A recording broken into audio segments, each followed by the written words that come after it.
Welcome to the Daily English Quiz. Chào mừng bạn đến với thử thách tiếng Anh mỗi ngày. Bạn có tự tin mình là một từ điển sống không? Luật chơi rất đơn giản. Hôm nay chúng ta có 30 câu hỏi từ vựng siêu thú vị. Mỗi câu bạn chỉ có đúng 5 giây để chọn ra một đáp án chuẩn xác nhất. Ra lời đúng trên 20 câu, bạn chính thức là một English Master. Đừng quên đếm số câu đúng và khoe điểm của mình xuống phần bình luận nhé. Are you ready? Let's go! Con vật nào sau đây kêu meow? Dog, cat, pig, cow.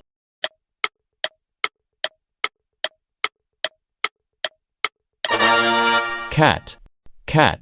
Con vật nào rất to và có cái vòi dài? Elephant, mouse. Rabbit, tiger.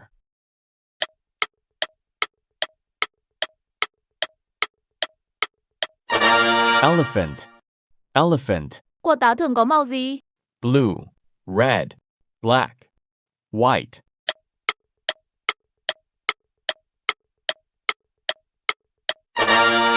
Red, red.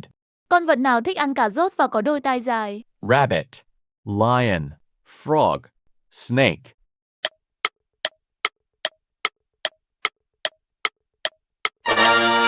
Rabbit, rabbit. Loài chim nào biết bơi nhưng không biết bay? Eagle, parrot, penguin, owl.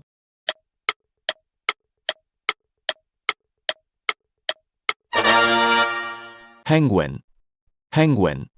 Con ếch thường có màu gì? Pink, yellow, green, purple.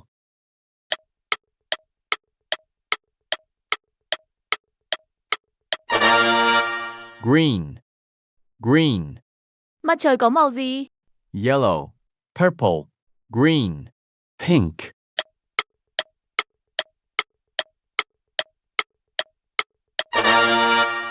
Yellow, yellow. Con vật nào là chúa tể rừng xanh? Bear, lion, zebra, fox.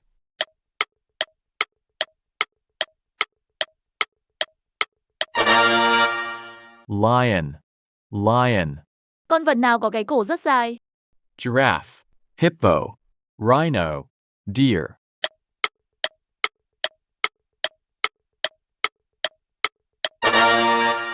Giraffe, giraffe.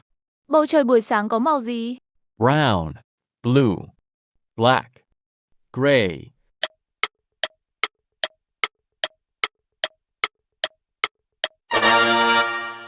Blue, blue. Con vật nào sống dưới nước và biết bơi? Cat, dog, fish, bird.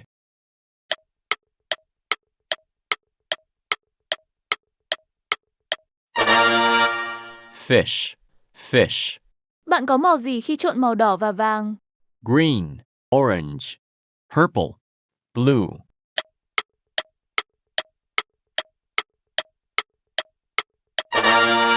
Orange, orange. Con vật nào cho chúng ta sữa để uống? Cow, pig, chicken, duck.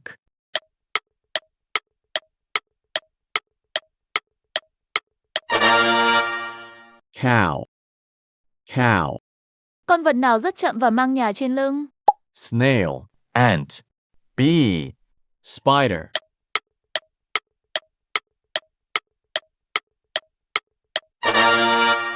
Snail, snail. Lá cây vào mùa hè có màu gì? Red, green, white, blue.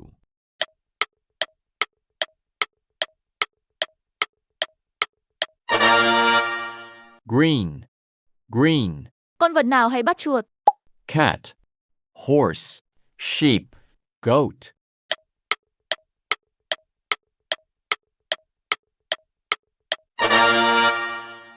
Cat, cat.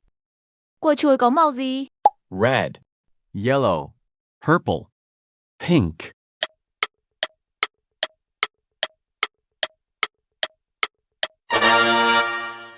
Yellow, yellow.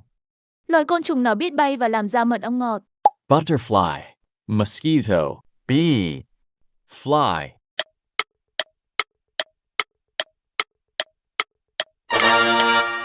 Bee, bee.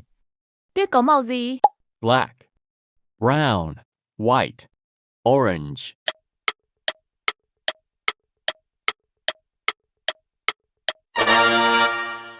white, white. Thú cưng nào vẫy đuôi khi nó vui? Dog, fish, turtle, hamster.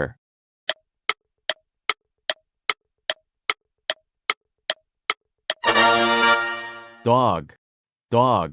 Quả dâu tây có màu gì? Blue, yellow, red, green.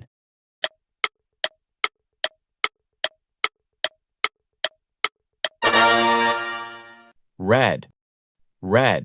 Con vật nào ngủ ngày và bay vào ban đêm? Bat, eagle, duck, swan.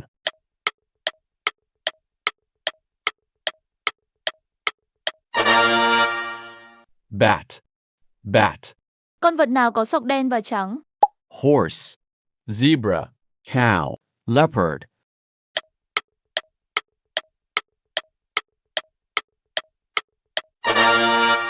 Zebra, zebra. Chim hồng hạc có màu gì? Pink, blue, green, black.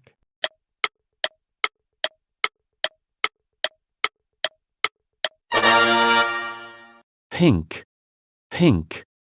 Con vật nào nhảy và mang con trong túi trước bụng? Frog, kangaroo, rabbit, monkey.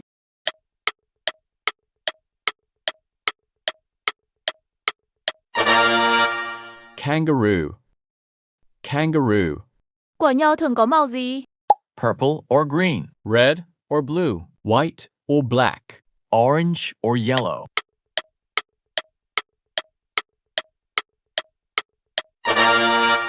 Purple or green, purple or green. Loài côn trùng nào có đôi cánh rất đẹp? Ant, butterfly, cockroach, worm.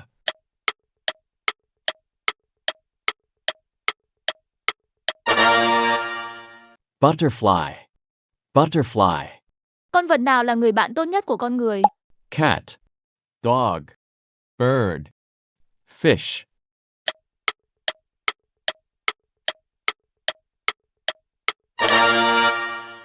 Dog, dog. Đám mây vào ngày nắng đẹp có màu gì? Black, gray, white, red.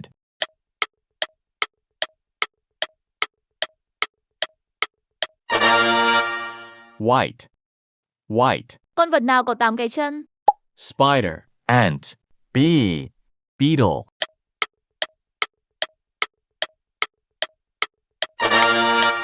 Spider, spider.